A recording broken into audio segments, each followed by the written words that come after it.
พระธรรมประจำวันของพระเจ้านับตั้งแต่การกำเนิดวิทยาศาสตร์สังคมของมวลมนุษย์ความคิดของมนุษย์ก็วุ่นอยู่นำวิทยาศาสตร์และความรู้แล้ววิทยาศาสตร์และความรู้ก็กลายมาเป็นเครื่องมือสำหรับการปกครองของมนุษย์และบ่มีพื้นที่เพียงพออีกต่อไปสำหรับให้มนุษย์นมัสการพระเจ้าและบ่มีเงื่อนไขที่จะนมัสการพระเจ้าด้วยความชื่นชมยินดีอีกต่อไปตำแหน่งของพระเจ้าได้ลดต่ำลงหลายยิ่งขึ้นในหัวใจของมนุษย์ถ้าปราศจากพระเจ้าในหัวใจของเขาโลกภายในของมนุษย์ก็มืดมนสิ้นหวังและว่างเปล่าต่อมาจึงได้เกิดมีนักวิทยาศาสตร์สังคมหลายคนนักประวัติศาสตร์และนักการเมืองเกิดขึ้นเพื่ออธิบายทฤษฎีแห่งวิทยาศาสตร์สังคมทฤษฎีแห่งการวิวัฒนาการของมนุษย์และทฤษฎีอื่นๆที่ขัดแย้งกับความจริงที่พระเจ้าได้สร้างมนุษย์เพื่อเติมเต็มหัวใจและความคิดของมนุษย์แล้วในลักษณะนี้คนที่เชื่อว่าพระเจ้าได้สร้างทุกสิ่งก็ยิ่งน้อยลงและคนที่เชื่อในทฤษฎีแห่งวิวัฒนาการก็ยิ่งมีจำนวนหลายขึ้นนอกจากนั้นก็มีคนจำนวนหลายคน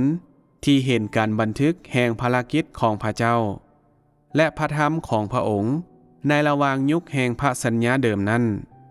เป็นเหมือนกับเรื่องเล่าลือและตำนานในหัวใจของพวกเขาผู้คนเริ่มบ่สนใจต่อเกียรติศักดิ์ศรีและความยิ่งใหญ่ของพระเจ้าบ่สนใจต่อข้อคิดเห็นที่ว่าพระเจ้ามีอยู่และมีอำนาจเหนือทุกสิ่งความอยู่รอดของมนุษยศาสตร์และชะตากรรมของประเทศและชนชาติบ่สำคัญกับพวกเขาอีกต่อไปแล้วและมนุษย์ดำรงชีวิตอยู่ในโลกที่ว่างเปล่าซึ่งสนใจแต่การกินดื่มและแสวงหาความพอใจเท่านั้นมีคนส่วนน้อยที่จะแสวงหาด้วยตนเองว่าพระเจ้าปฏิบัติภารกิจของพระองค์ในปัจจุบันอยู่บ่อนใดหรือค้นหาวิธีที่พระองค์ปกครองและปั้นแต่งจุดหมายปลายทางของมนุษย์ด้วยวิธีนี้โดยมนุษย์บ่ฮู้ตัวอริยธรรมของมนุษย์ก็ยิ่งมีความสามารถน้อยลงที่จะขัดกับความปรารถนาของมนุษย์และยังมีคนอย่างหลวงหลายที่รู้สึกว่าการดำรงชีวิตแบบนี้ในโลกพวกเขาแม้นมีความสุขน้อยกว่าคนที่ได้ตายไปแล้วแม้นแต่คนในประเทศที่เคยมีความศิวิไลซ์สูงก็จมกับความทุกข์ดังกล่าวย้อนว่าหากปราศจากการนำพาของพระเจ้าบ่ว่าผู้ปกครองและนักสังคมศาสตร์ใดๆจะพยายามค้นคิดอย่างนักเพื่อรักษาอริยธรรมของมนุษย์หลายสำใดมันก็บ่มีประโยชน์หยังบ่มีภัยสามารถเติมเต็มความว่างเปล่าในหัวใจของมนุษย์ได้ย้อนบ่มีภัยสามารถเป็นชีวิตของมนุษย์ได้และบ่มีทฤษฎีทางสังคมใดที่สามารถปล่อยมนุษย์ให้เป็นอิสระจากความว่างเปล่าที่เขาทนทุกข์อยู่วิทยาศาสตร์ความรู้อิสรภาพประชาธิปไตยเวลาว่างความสะดวกสบายสิ่งเหล่านี้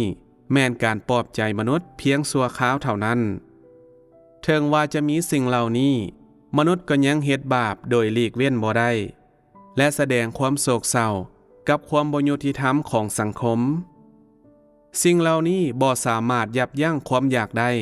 และความปรารถนาของมนุษย์ในการค้นหานี่ก็ย้อนว่ามนุษย์ถูกสร้างโดยพระเจ้าและการเสียสละและการค้นหาที่ปราศจากความคิดของมนุษย์จึงเพียงแต่สามารถนำพา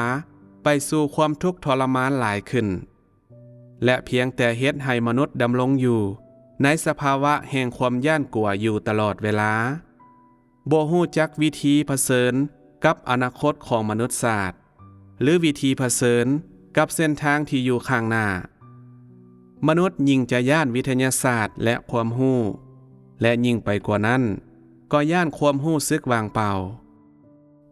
ในโลกนี้บ่ว่าเจ้าจะดำรงชีวิตอยู่ในประเทศเสรีหรือประเทศที่ปราศจากสิทธิมนุษย์เจ้าก็บ่สามารถหลบหนีจากชะตากรรมของมนุษย์ได้อย่างแท้จริงบ่ว่าเจ้าจะเป็นผู้ปกครองหรือคนที่ถูกปกครองเจ้าก็บ่สามารถหลบหนีจากความปรารถนาที่จะค้นหาชะตากรรมความลึกลับและจุดหมายปลายทางของมนุษยชาติได้อย่างแท้จริงแล้วแห่งไกที่เจ้าจะสามารถหลบหนีจากความรู้สึกสับสนกับความว่างเปล่าปรากฏการณ์ดังกล่าวซึ่งเป็นปกติกับมนุษยชาติทั้งหมดแม่นถูกเอิ้นโดยนักสังคมศาสตร์ว่าเป็นปรากฏการณ์ทางสังคมแต่บ่มีบุคคลยิ่งใหญ่คนใดสามารถออกมาแก้ไขปัญหาดังกล่าวนี้ได้ในที่สุดมนุษย์ก็ยังเป็นมนุษย์ตำแหน่งและชีวิตของพระเจ้าบ่สามารถถูกแทนที่โดยมนุษย์คนใดได้มนุษยชาติบ่เพียงแต่ต้องการสังคมที่ยุติธรรมซึ่งทุกคนได้รับการเลี้ยงดูเป็นอย่างดีและเสมอภาคกันและเป็นอิสระแต่สิ่งที่มนุษย์ต้องการแม่นความหลอดพ้นของพระเจ้าและการจัดเกียมชีวิตที่พระองค์มีให้กับพวกเขามีเพียงแต่เมื่อมนุษย์ได้รับการจัดเกียมชีวิตของพระเจ้าและความหลอดพ้นของพระองค์เท่านั้นความต้องการความปรารถนาเพื่อค้นหาและความว่างเปล่าฝ่ายวิญญาณของมนุษย์จึงจะได้รับการแก้ไขถ้าประชาชนของประเทศหรือชนชาติใดหนึ่งบ่สามารถรับเอาความหลอดพ้นและการเบิ่งแย้งจากพระเจ้าแล้วประเทศหรือชนชาติดังกล่าวก็จะเดินอยู่บนเส้นทางความสุดโทรมเส้นทางสู่ความมืดและจะถูกทำลายล้างโดยพระเจ้าบางเทื่อ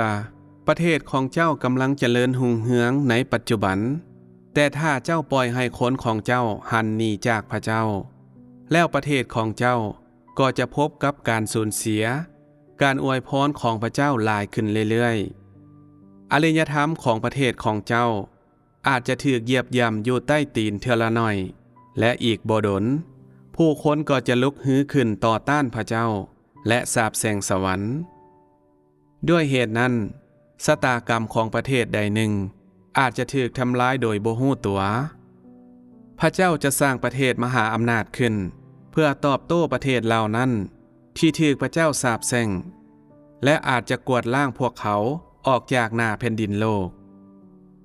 ความเจริญรุ่งเรืองและความล่มจมของประเทศหรือชนชาติใดหนึ่งแม้นได้ถูกทำนายไว้แล้วและขึ้นอยู่กับว่าผู้ปกครองของประเทศหรือชนชาตินั้นจะนมัสการพระเจ้าหรือบ่และพวกเขาจะนำพาประชาชนของพวกเขาใกล้ชิดกับพระองค์หลายยิ่งขึ้นหรือบ่ถึงอย่างใดก็ตามในยุคสุดท้ายนี้ย้อนคนที่แสวงหาและนมัสการพระเจ้าอย่างแท้จริงมีหน่อยพระเจ้าจึงประทานความสมสอบพิเศษกับประเทศที่มีศาสนาคริสต์เป็นศาสนาแห่งชาติพระองค์รวบรวมประเทศเหล่านี้เข้ากันเพื่อสร้างค่ายที่ค่อนข้างเที่ยงธรรมของโลกในขณะที่ประเทศซึ่งบ่มีพระเจ้าและประเทศที่บ่นมัสการพระเจ้าที่แท้จริงก็กลายมาเป็นปรปักษ์ของค่ายที่เที่ยงธรรมในลักษณะนี้พระเจ้าบ่เพียงแต่มีพื้นที่ท่ามกลางมนุษยชาติเพื่อปฏิบัติภารกิจของพระองค์แต่ยังได้รับเอาประเทศที่สามารถปฏิบัติสิทธิอำนาจที่เที่ยงธรรมเพื่อกำหนดการลงโทษและข้อจำกัดในประเทศเหล่านั้นที่ต่อต้านพระองค์แต่ถึงอย่างนั้นก็ตามยังมีน้อยคนที่ออกมาเพื่อนมัสการพระเจ้าเพราะมนุษย์ได้ห่างเหินจากพระองค์หลายแล้วและมนุษย์ก็ลืมไล่พระเจ้าเป็นเวลาโดนนานมาแล้วยังมีเพียงแต่บางประเทศที่ปฏิบัติความยุติธรรมและต่อต้านความบ่ยุติธรรมถึงแผ่นดินโลกแต่สิ่งนี้แม่นไกลจากความปรารถนาของพระเจ้าหลายย้อนบ่มีผู้ปกครองของประเทศใดที่จะอนุญาตให้พระเจ้าปกครองอยู่เหนือผู้คนของพวกเขาและบ่มีพรรคการเมืองใดที่จะเต้าโฮมประชาชนของตนเอง เพื่อนมัสการพระเจ้าพระเจ้าได้สูญเสียพื้นที่เหมาะสมอยู่ในหัวใจของทุกๆประเทศสนศาสตร์พรรคปกครองและแม่นแต่อยู่ในหัวใจของแต่ละคนถึงแม้นว่ากำลังที่ยุติธรรมมีอยู่ในโลกนี้แต่อำนาจการปกครองที่พระเจ้ามีอยู่ในหัวใจของมนุษย์นั้นแม่นอ่อนแอหลายหากปราศจากการอวยพรของพระเจ้าเวทีทางการเมืองก็จะตกอยู่ในความสับสนบ่เป็นระเบียบและบ่สามารถต้านทานการโจมตีเพียงครั้งเดียวได้สำหรับมนุษยศาสตร์การปราศจากการอวยพรของพระเจ้าก็เป็นเหมือนกับการบ่มีดวงตะเว้นบ่ว่าผู้ปกครองจะประกอบส่วนอย่างภาคเพียรให้กับประชาชนของพวกเขาส่ำใดบ่ว่ามนุษยศาสตร์จะร่วมกันจัดกองประชุมที่ยุติธรรมหลายส่ำใดก็ตามบ่มีสิ่งใดเลยจะเปลี่ยนแปลงหรือเฮ็ดให้ชะตากรรมของมนุษยศาสตร์ดีขึ้นมนุษย์เชื่อว่าประเทศที่ผู้คนได้รับการเลี้ยงดูนุ่งห่มกินดีและดำรงชีวิตอยู่ร่วมกันอย่างสันติสุขแม่นประเทศที่ดีและเป็นประเทศที่มีการนำพาที่ดีแต่พระเจ้าบ่ได้คิดแบบนั้นพระองค์เชื่อว่าประเทศใดหนึ่งที่บ่มีภัยนมัสการพระเจ้าแม่นประเทศที่พระองค์จะทำลายล้างวิธีการคิดของมนุษย์บ่ถือกับวิธีการคิดของพระเจ้าหลายด้วยเหตุนั้นถ้าหัวหน้าประเทศใดหนึ่งบ่นมัสการพระเจ้าแล้วชะตากรรมของประเทศนี้